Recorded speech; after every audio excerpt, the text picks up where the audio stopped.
Hey, friends, welcome to another episode of Live Boldly with Sarah. If you did not check out last week's episode with my son Carson, I suggest that you do. It is a really good episode about athletics and being a teenager and what it was like for him and how he used athletics to, find this version of who he is today. But it's not just that. It's also about how can we as parents support our kids as they go through so many transitions and changes, right? And so I have had many of you say that you're going to pass it on to your kids to listen to.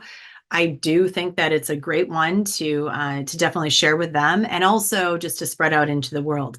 So we are growing, and I need you, all of you, to please help us to continue to grow by getting the word out there. Like, just share this episode in your stories and Instagram and Facebook or on a post and tag me so that I can also reshare, because that's how I also continue to help and elevate to get this out into the world. Subscribe, rate, review, huge things right there. We're in 24 countries, and last year was our biggest year that we have grown. And so my whole thing is, let's double, triple, quadruple it, right? Why not?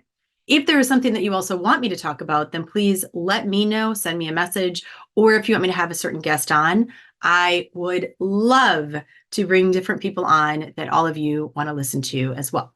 So today we're going to be talking about the Grand Canyon, because the one thing that I don't do very much is share with all of you some different facts about certain things, and also how I look at the Grand Canyon as a metaphor for life. So I'm getting into speaking, as all of you know, and there are a lot of speakers out there that talk about mountains and how that's metaphorical of climbing in our life. And yes, it is.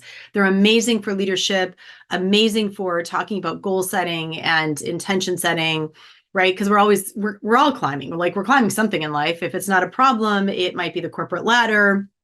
It might be climbing through different barriers or creating benchmarks, whatever it is.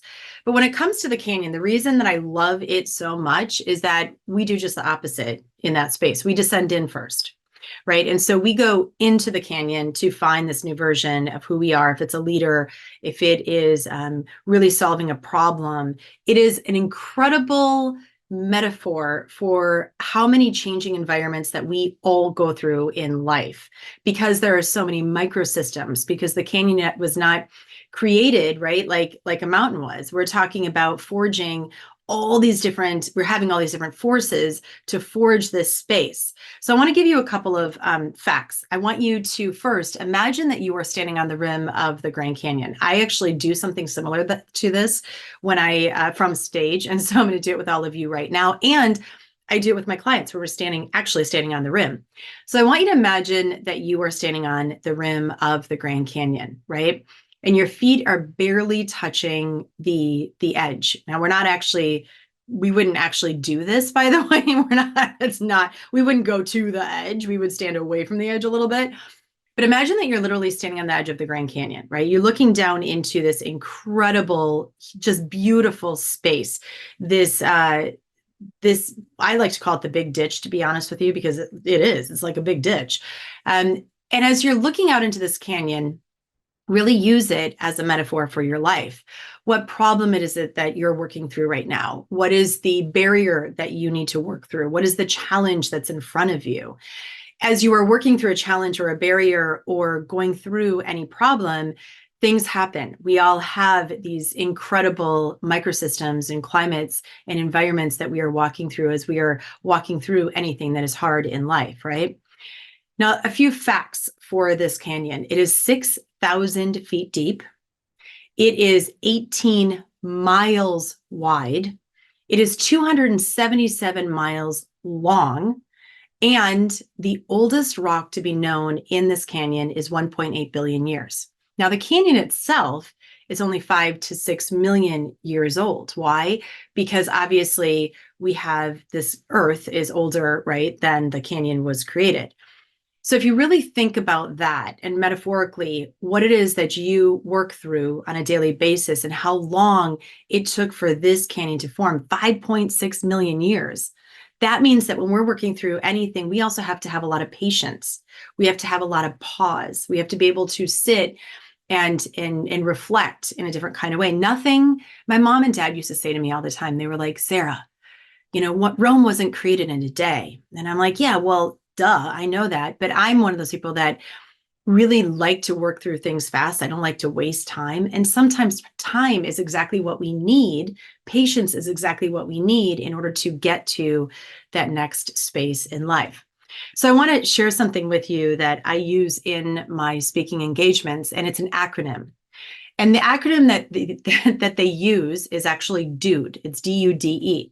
They use this acronym when they're talking about how the Grand Canyon was formed. And I want to share this with you. And as I'm sharing it with you, I want you to sit with a problem as you're standing on the edge of this canyon. You're looking out into this beautiful, this beautiful space. I want you to sit with what is it, what problem, what difficulty, what challenge are you trying to work through right now in your life? First of all, let me stop there and ask you, because a lot of problems that we have in life aren't actually our problems. So, and I dive into all this when I'm in from stage, and I talk about this with my clients all the time. We hold on to so many problems in our life. We carry them and they're not ours. And if you have not listened to, I did a podcast episode a while ago regarding the things that we carry and how people put things into our pack. If we're imagining ourselves carrying a life pack every single day, right, around, they give their weight to us and it's not even ours. So when you're even thinking about what problem is it that you want to be thinking through right now, sit with, is this problem even mine? Because a lot of times they're not. You can't fix other people. You can only work on the things within yourself and in your own life. So let's start with that. Is the problem that you're even looking at right now, is it yours? If it is, then let's continue on and really sit with, how can we work through or find a processor to solve this problem that you are working on, an action plan, if you will. So if we're looking at the canyon, we're imagining that it has this acronym DUDE. The canyon was created in 4 different ways, and I'm giving you a very high level spiel on this. There's something called deposition. That's the first D. It refers to the 20 layers. There are 20 layers of rock, by the way, that have formed over the last, 2 billion years, if you will. The oldest is like 1.6 in the canyon, but there's 2 billions of years of rock. The igneous and metamorphic rocks are what formed first, and then layer upon layer of sedimentary rocks were laid on top of those basement rocks. So every layer in the Grand Canyon tells a story. And as you hike down into the Grand Canyon, you see different colors, different fluctuations that happen. When we're hiking down, we always laugh because I'm like, hey, you guys, we're out of the green section. And those of you that have been on my retreats, you know that that's actually what we say. Like, because we're all into color, right? And that's like what because we're not really in our head too much, or the facts. We're into like the artistic space of our healing and growing and finding clarity. So I'll be like, we're out of the white section, we're out of the red section, we're out of the green section. They all have names. I get that. Okay. Right now, for how I am when I'm working with clients, it's how it is. So anyhow, every layer though tells a story. And when we're looking at a problem, and if this is the canyon, like if you're working through or walking through your own problem in life, challenge, difficulty, barrier, whatever it is, remember that you have layers of experiences to work from. Okay. So if the canyon has 20 layers of rock, and you can imagine as you're looking out into this canyon, you have 20 layers. You have stories. And if every layer tells a story, you have so many stories to draw from, so many experiences, so many times that you've solved a problem before. So use a solution that's worked for you before, right? That's one of the ways to actually put into an action plan. You've already solved so many problems in your past. Use what's worked and go from there to build upon what you already know. By the way, when we solve a problem, think about it this way as well. When we solve a problem, we take that story and we put it right back into that layer of rock that is also one of the 20 layers. So now we have 21, okay, or however many you have. And you can use that solution that you use today to solve a problem to solve a future problem as well. That's what's so cool about solving problems. I love solving problems. Okay, so we have the D. That is the deposition, okay? I'm giving you, again, the really high level view here. Uplift is the process, that's the you and dude. Uplift is the process of rock rising. So the uppermost layer of rock of the Grand Canyon was formed at the bottom of the ocean. That is a really cool fun fact. The uppermost layer of rock at the Grand Canyon was formed at the bottom of the ocean, right? Because that was all water at one time. At elevations of 9,000 feet, how did the seafloor rocks find themselves at such high elevations? Well, there's these things called plate tectonics that we all have learned about that lifted the rocks high and flat, creating a plateau so the Colorado River could cut down. So the Colorado River actually runs down, by the way. It loses elevation through that Grand Canyon. So when we're thinking about that, we're thinking about our own problem solving. Any and all possible solutions are worth looking at. Brainstorming and asking your peers, right? That's a huge, amazing way to solve a problem. Here's why. Scientists, when they're looking at that Grand Canyon, there's a lot of things they don't know. There's so many things about that canyon that they have no clue how it formed. There are places in that canyon that nobody has seen, that nobody has actually even gotten to. So that's why they hypothesize when they don't have an answer. Just like when we are brainstorming and asking our peers for answers, for help with answers, that's why it works. If you ask your peers to brainstorm with you or hypothesize different things, you'll find so many more solutions to your problem than if you do it alone.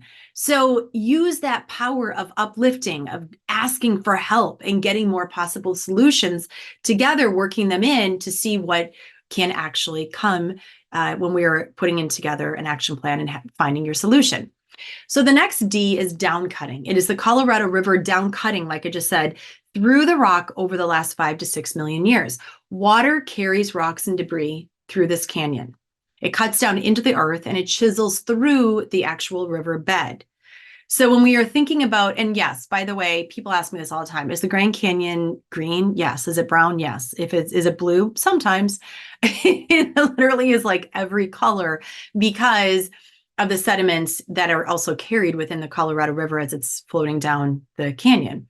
So when problem solving, imagine that you're standing on that north rim after having already climbed the south rim of this canyon, okay, or if you climbed from the south rim. You celebrate these incredible views as you look over from where you started, right? So we're on the north rim, right? 18 miles away from the south rim, which is where we started. How did you get there? How did you get to the north rim? We reverse engineer our problem and we can find a solution. So working backwards, you're looking at your problem, right? And you're working backwards. While the canyon has forged up, the river continues to chisel below. It's working backwards. Reverse engineer your problem and imagine that your problem has been solved and now work backwards to plan your solution. Okay, does that make sense? I hope so, because it certainly does when I'm standing on the edge of that canyon. You are standing on the north rim, you've come from the south rim, reverse engineer your problem, and then you will find your solution. It is really, this canyon is such an incredible metaphor for so many different things. And then the last part is E. When we're thinking about dude, we're thinking about E, erosion. Erosion happens during rainfall, ice wedging, snowmelt, wind, and temperature shifts. There are many, many microclimates in this canyon. In fact, what's funny is the time that I was lying on the Silver Bridge at night, the Silver Bridge goes over this Colorado River. And I looked to the left and there were these incredible stars in the sky. And I looked to the right and there was this incredible storm that was forming. There was lightning happening. There was like it was so freaking cool because as I'm sitting there, like literally lying on the Silver Bridge looking up, and we're 6,000 feet below, right? And I'm looking up and I'm just like, the world is wild. How many microsystems and microclimates that there are throughout this space, right? Like it's just wild to me how many different things are happening, how many energy forces are happening in this world at one time. So in this particular place, when we're talking about erosion, the temperature shifts and all of the different microclimates that happen, the rocks break apart during that time and they fall from the side of the canyon, right? And so when we think about what does that have to do with problem solving, all that energy, well, when problem solving, there are also times when you need to literally step away to find your solution. So let the energy do its work. Okay. So, in other words, sleep on it, go take a nap, go for a walk, draw your problem, right? There's something about creativity, my friends, that really does work.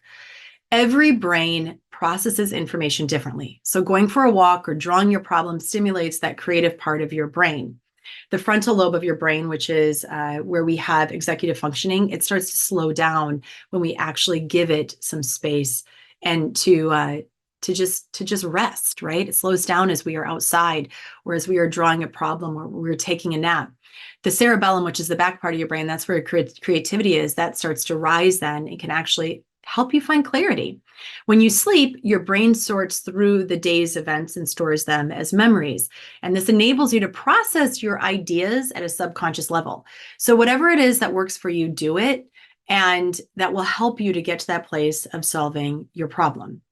So that is the metaphor of the canyon. If you consider that to be, as you're looking out into this forever changing environment of a problem that you're looking at, and as you are thinking about dude, think about which one of these would help you to solve the problem that you are looking at in your life today, or the challenge again, or whatever it is, the barrier. I love going into this canyon because there's three things that I always talk about when it's, comes to anything that I do. I'm always following my passion, I'm standing in my purpose, and I'm playing. So I love to play. And, playing is something that's so important because it allows our creativity to flow.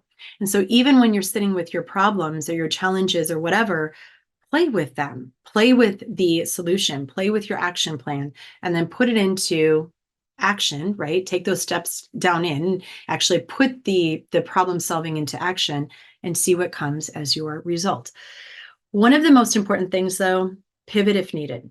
Pivoting is really, really key because so often we think that we have to get it a certain way and we don't. There needs to be room for pivoting and growth because you never know what might happen that could throw you off course. And then it's not really off course though, right? It's meant to be that way, I do believe. And changing and shifting along the way, giving yourself permission to, only gets you back onto course to the solution that was intended all along. So that is my metaphor of the canyon, dude. I just think it's so funny because there's got to be one for bra too somewhere. I don't know. But when I was sitting with what is the acronym? And then I read, oh, the canyon already uses dude. I'm like, okay, dude, that's pretty cool. So there you go. Please share this episode with your friends, push it out into the world. If you want to join us on a Grand Canyon retreat, we are not doing one in March. We were going to, and I decided no, because my focus right now is also on the speaking, working with my clients right now that are going into the canyon next week. And then I'm really pushing my speaking into the world. If you're looking for a speaker that is really fun and has incredible, I'm just going to state it, likes to play and has incredible visuals with these engagements that we are working on, please, I would love to talk to you, your organization, your business, and help you to get the word out there as well. And then we do have a canyon retreat coming up in June. It is co-ed, so if you are interested, jump in right away because this one will fill up, especially since I have decided not to do the one in March. June is an incredible time to go. It's going to be so beautiful down in that canyon.